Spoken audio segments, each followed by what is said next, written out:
My name is Callie. Hi, or I'm known as Alona in AmpGuard, and I am a scribe. I make awards out of everything. I really like making stuff that's multimedia, but I also do like doing gouache on watercolor paper.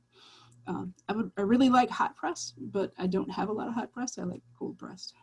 Um, anyway, this is about how to make ink out of just really stuff you probably have at your house. Let me switch out my camera to my other camera. Okay. So this is I'm gonna teach you how to make, no, I'm the other way, pinecone ink. And I found this on Facebook on just like a little meme that was like, you can make really cool brown ink out of pine cones. And I was very excited about that because I really like making different kinds of pigments. I really want to get into my own paint, my own gouache. I have some materials for it, but supplies to that. I haven't actually done it yet. But I did try this. I thought, hey, this would be pretty cool to teach as a class. This is a part of, Calandra and I started AmpGuard about almost 20 years ago. And so I think it was March we started. So this last year, we have been taking each month, each of us has been teaching a class. And this is my class. So stuff that you're gonna need includes pine cones. I actually don't have any pine cones near me. I don't have any in my yard, but I said, hey, anybody have pine cones on Facebook? And one of my friends who lives in, I believe, Georgia said, yeah, I've got like 1 million of them. And so she mailed them to me. That's Riddle the Rat. She sent me a bunch. For the amount that I made the first batch, I used up 2 pine cones. It was a cup of pine cone scales. So, I mean, you could just find them on the ground at your house. So you need pine cones. You'll need distilled water, in case you use that for ironing.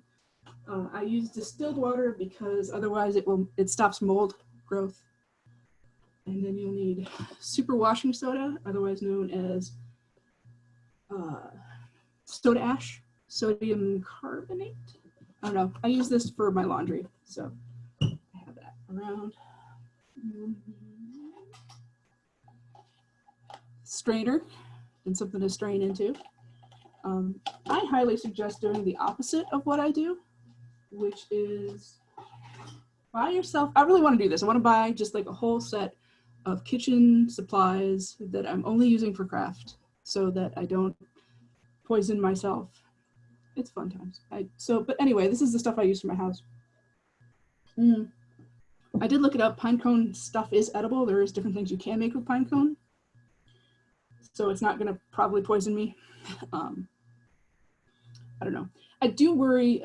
I do have a cat, and the stuff when you're cooking it smells amazing. It smells like Christmas, but I'm not sure how good that is for cats. Because like essential oils are terrible for cats, and I don't really want to, kill my cat for ink. So I recommend having a fan on or doing it outside maybe. It does smell good, but if you have pets, watch out. Then you need a big pan, a saucepan. I can't show you mine because it has stuff in it. And a stove. Put it on for a while, and something to put it in. I have these cute little things. I could probably do better, but I have a bunch of them. And a funnel to get them in there. So the first thing and scissors. You use scissors or something like Dremel to cut up the pine cones to get them into.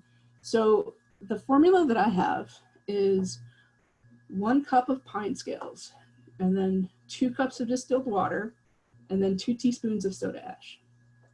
So this is really simple. All you do is just you stab yourself a lot.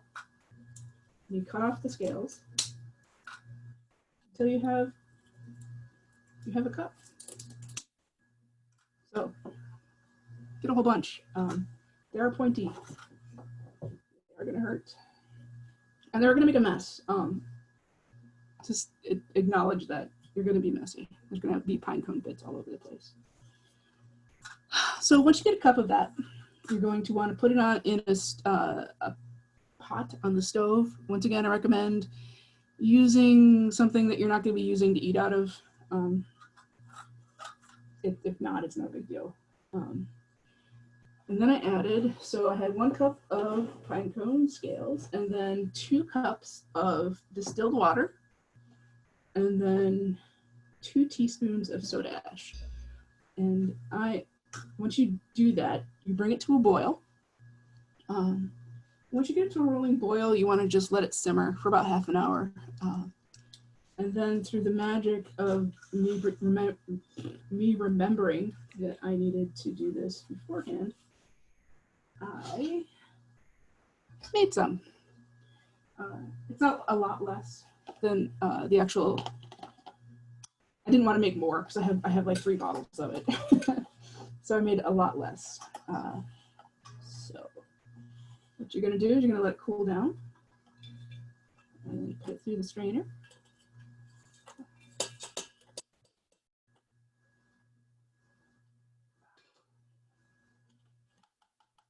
Keep the pinecone scales. And you get, you can see that very well, a really beautiful brown color.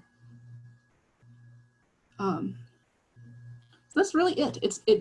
The washing soda works as a mordant. It is really, really acidic. Not acidic. Anyway, I have these pH things because I wanted to test exactly how bad it is for you. I want to have 7 for pH factor. I believe this is white.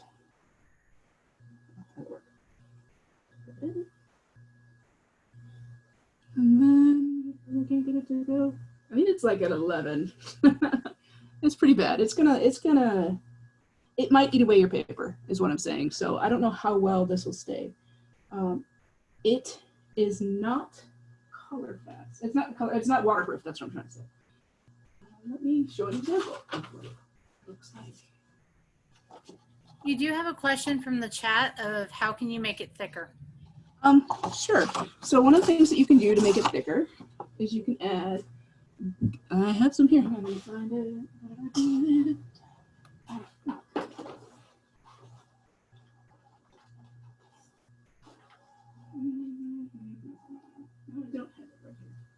Okay, so you can add gum arabic to it, and that'll thicken up the body of it.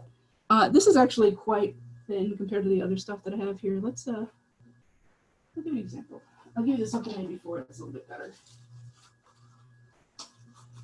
Another question was, can you add vinegar to adjust the pH? I'm gonna say probably yes. I think it's a big test to see if it will. Here's what I made before.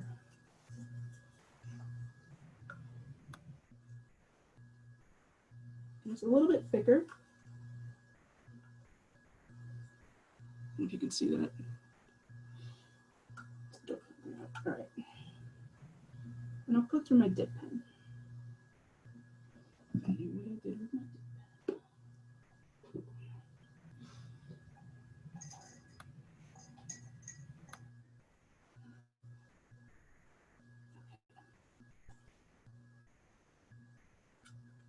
So it's not water. It is susceptible to it's not waterproof. So like, this is my name.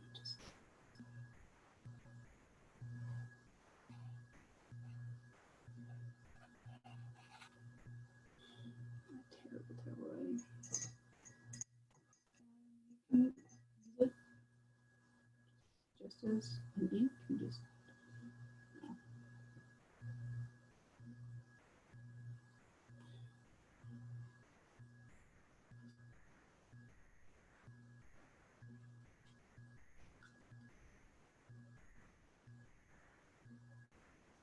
Yeah, some gum arabic would probably make it much more dark.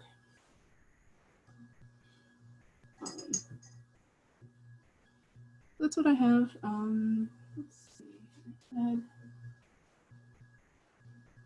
done a test with it earlier. I made this August 28th is when I did this. And you can see it gets a little dark when you thicken it up, when you add a little more to it, but it is quite light. And also, if you just randomly put some marks all over your paper, that's what it looks like. And I did try this. You can ignore the gray spots because that's my vinegaroon test. I did try it on leather. Now, I don't think that it is waterproof on leather. Let me see. But I did make this in August. Just dipped a little water into it. So yeah, it is kind of, it's not that bad. So you could use it on leather if you're not going to be using the leather hard. This is just some veg tan scrap that I have around. I had a friend that tried it on wood, but again, I don't know how well that lasts. I did not try it on wood. So it's super easy. You just put some pine cones and some water and some washing soda together. You probably put some gum arabic, and that'll thicken it up, the body, and you get a really nice brown. So you do have another question. Mm-hmm. When you finish writing, is there anything you do to set or seal the ink? I've never done anything. I haven't actually done anything with this. I wanted to do a scroll with it, but I haven't really had a chance to. I don't know if I would set it with anything. It might be worth testing. What was it? You can have the Calandra. We took a class together in college where you sprayed. There's a spray. It wasn't just like hairspray. It was something that you used to set. Yeah, it's a fixative that you set, but is it just called fixative? Well, one of the brands actually is fixative with like a TIF on it, or TIV, something like that. Mm-hmm. But you can get, if you look up spray fixative, that might be something that might help with that. Yeah. But I was going to caution you with brown inks that they are very prone to yellowing, especially if you have the high acid content, that you should do a test with it. We'll put another piece of paper on top of it for a little while and see if it yellows. Yeah, that's been my problem. That was the part of this. I was just making this test. And I have another sheet. I tried making some other, this is in blue I made with blackberries, just to see how long it will last. I just make a little card and be like, oh, I made this, and I have it someplace, but who knows? My office is a complete mess. And I put the date on it and said, this is what this looks like now. I stuck it outside for a while. I do live in Florida, so the brutal sun did not kill it, but it probably will yellow at some point. But maybe that's something you want. I don't know. But it's neat. You don't have to pay a lot of money to have ink, any specialty inks. And that's all I really have. It's very quick. I didn't want to mess up my stuff, but I'm gonna pour it back into the stuff real quick. Do you want me to stop recording now so if people want to ask questions? Sure. Go for it.